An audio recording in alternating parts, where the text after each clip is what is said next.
여러분을 사랑하고 축복합니다. 저는 경기도 용인에 위치한 다림목교회 야홍성 목사입니다. 저희 금요일 날은 작은 음악회 참 행복하게 잘 마쳤고요. 그리고 오늘은 주일 예배 후에 비폭력 대화라는 아주 좋은 세미나가 있습니다. 광고를 통해서 자세한 상황 잠시 말씀드리고요. 그리고 말씀 나누고 기도하는 시간 잠시 갖도록 하겠습니다.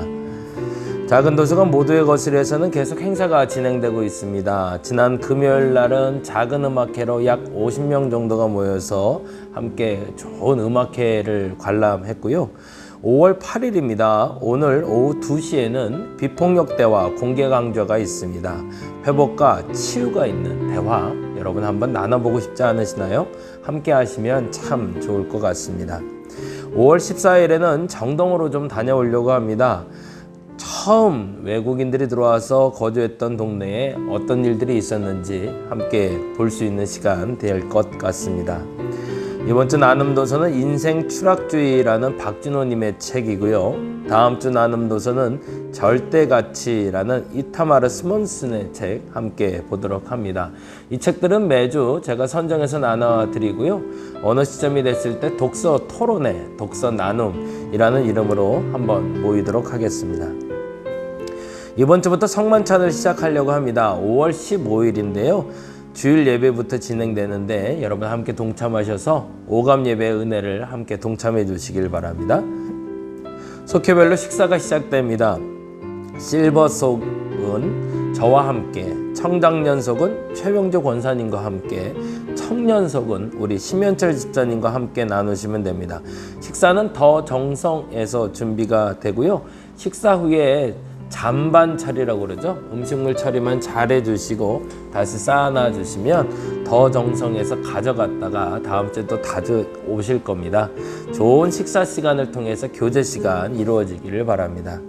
식사 후에 비폭력 대화 준비를 위해서 여러분의 마음과 몸을 좀 모아주셔야 돼요. 세팅해 놓고 우리 함께 음식 나누고 그리고 식탁 교제 후에 비폭력 대화도 함께 참여하도록 하겠습니다. 오늘 말씀 볼까요? 누가복음 17장 5절에서 10절 말씀이 됩니다. 사도들이 주께 여짜오되 우리에게 믿음을 더하소서 하니 주께서 이르시되 너희에게 겨자씨 한 알만한 믿음이 있었더라면 이 뽕나무더러 뿌리가 뽑혀 바다에 심기어라 하였을 것이요 그것이 너희에게 순종하였으리라. 너희 중 누구에게 밭을 갈거나 양을 치거나 하는 종이 있어 밭에서 돌아오면 그더러 곧 와 앉아서 먹으라 말할 자가 있느냐? 도리어 그더러 내 먹을 것을 준비하고 띠를 띠고 내가 먹고 마시는 동안에 수정 들고 너는 그 후에 먹고 마시라 하지 않겠느냐? 명한 대로 하였다고 종에게 감사하겠느냐? 이와 같이 너희도 명령받은 것을 다 행한 후에 이르기를 우리는 무익한 종이라 우리가 하여야 할 일을 할 것뿐이라 할지니라. 아멘. 오늘은 생명력 있는 믿음을 소유하라 라는 제목으로 같이 말씀을 나누려고 합니다. 누가복음 17장을 보기 위해서는 17장 1절에서 4절에 있는 이야기를 먼저 좀 알아야 되는데요. 어떤 얘기가 쓰여 있는지 한번 잠깐 보고 그리고 5절에서 10절로 넘어갑니다. 힌트를 한번 알려드리면 1절에서 4절은 사람과 사람 가운데 발생할 수밖에 없는 불가불의 사건에 대해서 이야기한다고 그리고 그 문제를 해결할 키워드가 어디에 있는가를 5절에서 10절에 이야기하고 있습니다. 그 얘기 잠깐 나눠볼까요? 1절부터 이렇게 되어 있네요. 4절까지 읽어봅니다. 예수께서 제자들에게 이르시되 실족하게 하는 것이 그렇죠. 누군가를 실망시키고 누군가를 좌절시키고 누군가를 무너뜨리는 일들은 하는 것이 없을 수는 없으나 그렇게 하는 자에게 화가 있대요. 굉장히 중요한 단어죠. 모든 사람들이 말이나 행동으로 말미암아 그 누군가를 시험 들게 하거나 문제가 생기게 하거나 넘어뜨리는 일이 아예 없을 수는 없지만 그러나 분명히 기억해라. 그렇게 하는 건 분명 화가 올 것이다. 그래서 너희는 스스로 조심하라. 만일 내 형제가 죄를 범하거든 경고하고 회개하거든 용서하라 라고 얘기합니다. 이 말이 굉장히 중요하죠. 만일 하루에 7번이라도 내게 죄를 짓고 7번 내게 돌아와 내게 회개하노라 하거든 너는 용서하라 하시더라. 무슨 말이에요? 실족하게 하는 일이 아예 없을 수는 없지만 그러나 그 실족하게 하는 일을 했을 때는 화가 되니 차라리 안 하는 게 낫다. 그런데 만일 그렇게 되었다면 어떻게 해라? 용서해라 라는 얘기죠. 다시 한번 정리합니다. 관계 속에서는 실족해 하는 것이 없을 수 없습니다. 그런데 첫째로 그렇게 하는 이에게 화가 있음을 우리는 인정해야 된다. 두 번째, 그러니 반드시 용서할 수 있는 마음도 품어야 된다. 왜? 내가 그 누군가를 통해서 실족받을 수도 있으니까요. 두 번째로 기억해야 될 게 있습니다. 그러면 실족하는 게 뭐 때문에 일어날까요? 실족하는 이유가 대부분 말 때문입니다. 그래서 오늘 비폭력 대화 배우려고 그래요. 두 번째 실족해하는 이유는 관계 때문입니다. 사람과 관계가 아예 맺혀지지 않으면 실족할 일이 없겠죠. 근데 우리가 세상 살면서 사람과 사람이 만나지 않을 수 있나요? 당연히 만나야겠죠. 그러면 이제 어떻게 만나야 될까? 그 얘기 좀 나눠보려고 합니다. 바른 관계를 위한 기초는 하나님과 관계가 온전한 것으로 시작되기 때문입니다. 지난 주에도 말씀드렸지만 우리는 좋은 관계를 만들 수 있어야 됩니다. 근데 그 기준이 되는 것이 있습니다. 하나님은 선하신 분입니다. 그래서 그 선하신 분과 온전한 관계가 있는 사람들이 온전한 관계를 맺을 수 있는 거죠. 근데 만일에 내가 하나님과 관계가 안 좋은데 온전한 관계가 가능할까요?